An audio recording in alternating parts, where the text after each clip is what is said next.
एकदम मतलब एक तरह से डायरी यहाँ से पकड़ाई है का? नहीं कुछ नहीं।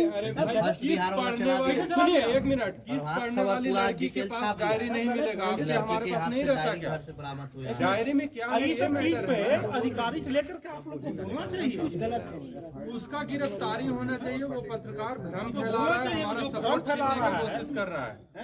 और गलत सिद्ध कर रहा है परिवार को और फलना को। कितना बड़ा संगठन, कितना बड़ा मतलब पहुंचा हुआ आदमी है, कहाँ तक पहुंचा है। एसआईटी को पहले उसको गिरफ्तार करना चाहिए, क्योंकि वो भ्रम फैला रहा है जो हमको जिसकी सपोर्ट मिल गिरफ्तारी रहा होनी है। चाहिए, वो घूम रहा है, वो एविडेंस मिटा रहा है, नया नया चीज कर दे रहा है। पुलिस को पहले जो एविडेंस कलेक्ट करना आप चाहिए कर था, रहे वो तो हैं। किया नहीं। 4 दिन उसका एसआईटी का कपड़ा तक कलेक्ट नहीं किया है। 4 दिन एसआईटी का गठन यहीं पाते हैं 3-3 घंटा।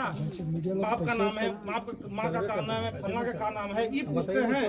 सहयोग कीजिए, सहयोग अब कितना करें, पागल हो जाएंगे, बेहोश हो जाएंगे। नमस्कार, जस्टिस फॉर निर्भया में आप सबों का स्वागत है। और आज हम जस्टिस फॉर निर्भया में बात कर रहे हैं कि आज चौथे दिन एसआईटी की टीम जहानाबाद पहुंची है और वहां 2 लड़कों से घंटों पूछताछ की उन्होंने किया है। और उस पूछताछ के दौरान जो भी बातें सामने आई होंगी वो एसआईटी वीडियोग्राफी के माध्यम से संग्रहित किया है। वो 2 लड़का कौन है, उससे क्यों पुलिस पूछताछ की, जो हमें खबर आ रही है कि ये 2 लड़का वही 2 लड़का है जो 26 तारीख को, जब देर रात या कहिए कि अहले सुबह 3 बजे के करीब, जब निर्भया अपने पिता को फ़ोन की थी और अपने मतलब कुछ बातें ऐसी हुई कि वो सुबह सुबह उनके पिता अपने पूरे परिवार के साथ बेटी से मिलने पटना पहुंच गए थे। फिर बेटी साथ पटना से लौटी थी। इस दौरान उस गाड़ी को चलाने वाले कौन लोग थे, उस गाड़ी पर और कौन सारे लोग थे, उन लोगों को आज एसआईटी ने उठाया, उससे पूछताछ की है। फिर एसआईटी ने उसको छोड़ दिया।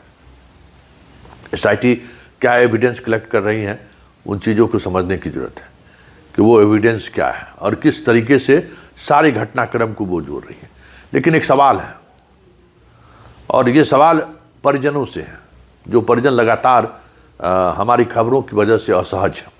स्वाभाविक तौर पर हम भीड़ से अलग खबर चला रहे हैं और कुछ खबरें ऐसी हम चला रहे हैं जो कहीं न कहीं परिवार के लोग असहज महसूस कर रहे हैं और उनकी असहजता हम समझ सकते हैं। लेकिन उनके न्याय की लड़ाई को हम कमज़ोर नहीं कर रहे हैं, हम उनके न्याय की लड़ाई के साथ खड़े हैं और तब तक खड़े रहेंगे जब तक उस निर्भया को न्याय नहीं मिल जाती है। लेकिन कुछ सवाल है। मेरा सवाल ये है पटना पुलिस से भी और परिजन से भी। 6 तारीख को घटना घटती है।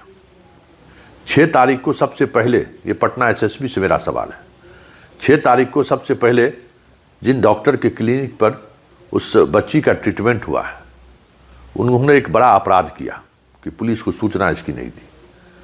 क्या उन पर कार्रवाई करने से कौन रोक रहा है पटना पुलिस को? क्यों पटना पुलिस का हाथ बंधा हुआ है? क्योंकि वहाँ लगभग 5 से 6 घंटे तक निर्भया रही है, वहाँ उसका ट्रीटमेंट हुआ है। फिर उन्होंने पुलिस को इसकी सूचना इत्तला नहीं दी।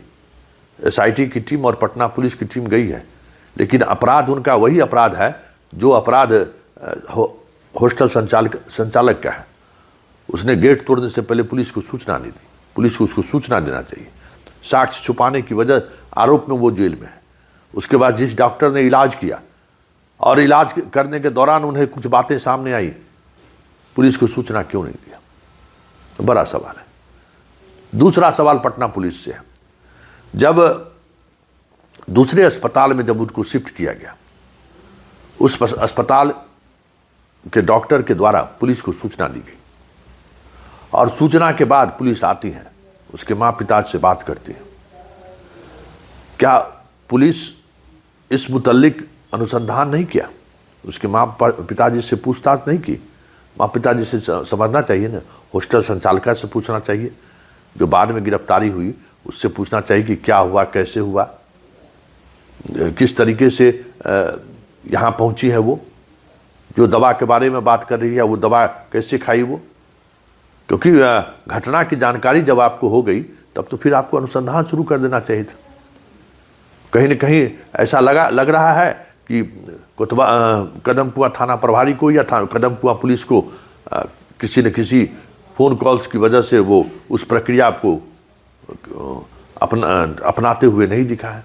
तो एसएसपी साहब जवाब दीजिए कि किस परिस्थिति में जो है कदम कुआं थाना क्षेत्र की घटना के बाद चित्रगुप्त थाने को या जिस थाना क्षेत्र में घटना घटी है उस निर्भया के मृत्यु से के बीच में क्या क्या अनुसंधान हुआ, क्या परिजनों ने अपने शुरुआती दौर में रेप की बात दोहराई है क्या? क्योंकि उन्होंने कहा है कि हाँ, हमको हमारी बेटी ने हमसे कहा कि हमारे साथ गलत हुआ, तो क्या उसने रेप को लेकर एफआईआर दर्ज किया था क्या? बड़ा सवाल है। और परिजनों से भी सवाल है कि आपने जो एफआईआर दर्ज किया है, कोई आप एफआईआर दर्ज करने के दौरान किसी को आपने अभियुक्त बनाया है क्या?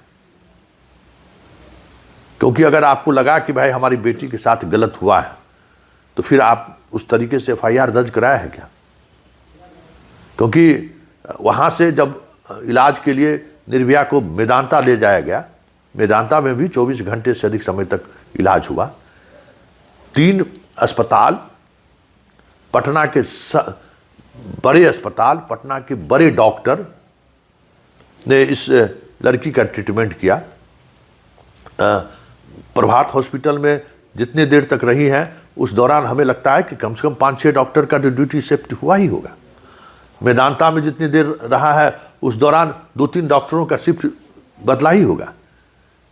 आखिर 3 मेदांता सबसे बड़ा हॉस्पिटल पटना का, प्रभात हॉस्पिटल भी का भी एक अपना कह सकते हैं कि पहचान है उसकी, उसके पास भी डॉक्टरों की टीम है।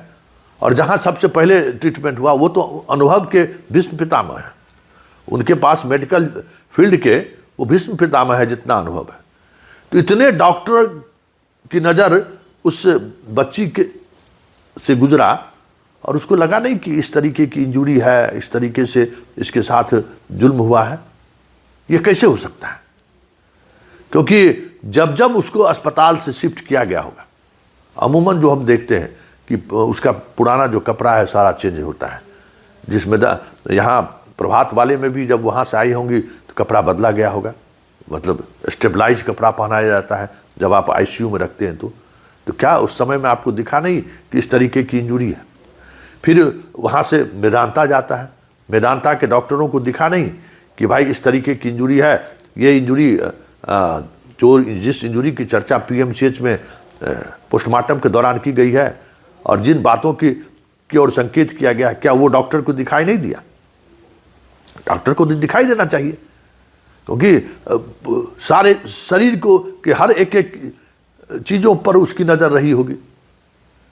तो 3 बड़े डॉक्टर, एक पटना के बिहार के भीष्म पितामह कह सकते हैं कि मेडिकल के फील्ड में, उन्होंने देखा, उसके बाद एक और हॉस्पिटल ने देखा, उसके बाद मेदांता ने देखा, तीनों अस्पताल देखा। और गार्जियन नहीं देख रहे थे क्या?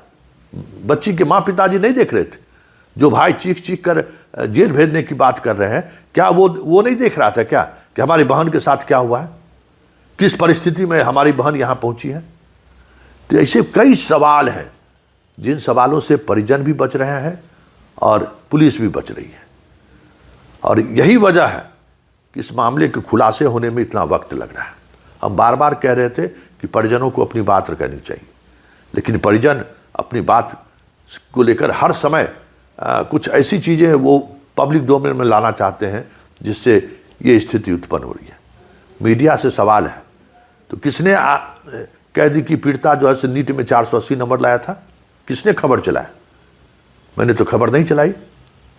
आप मीडिया के सामने जो बातें कही हैं, हम तो दावे के साथ कह सकते हैं कि हॉस्टल का जो केयर टेकर है वो आपको फ़ोन किया है, उसके पूरे सीडीआर में ये चीज़ें दिख रही हैं। आप कह रहे हैं कि हमको लड़की का एक दोस्त के पिताजी हमको फ़ोन किया है।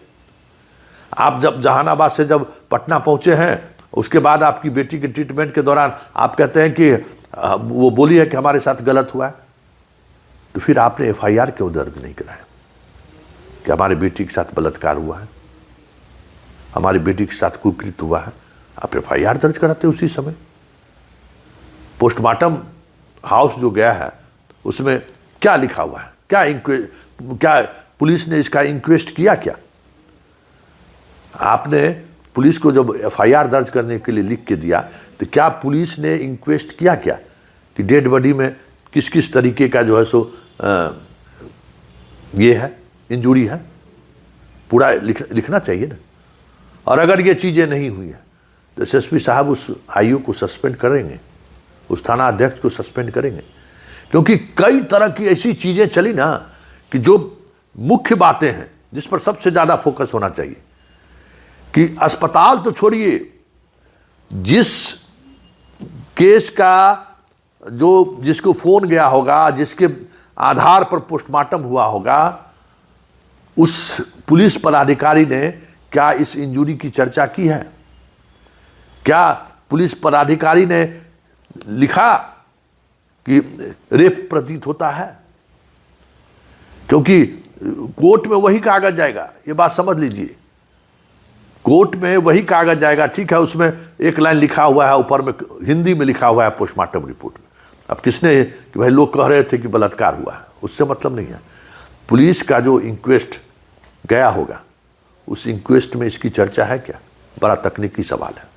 और इन तमाम सवालों के सहारे हैं इस केस का उद्भेदन संभव है, जो साफ दिख रहा है कि पुलिस परिजन के बीच कुछ न कुछ ऐसे तत्व काम कर रहे थे जो शुरुआती दौर में इन कामों को लेकर या तो पुलिस को रोक दिया या फिर पुलिस उस दिशा में बढ़ने में विफल रही है।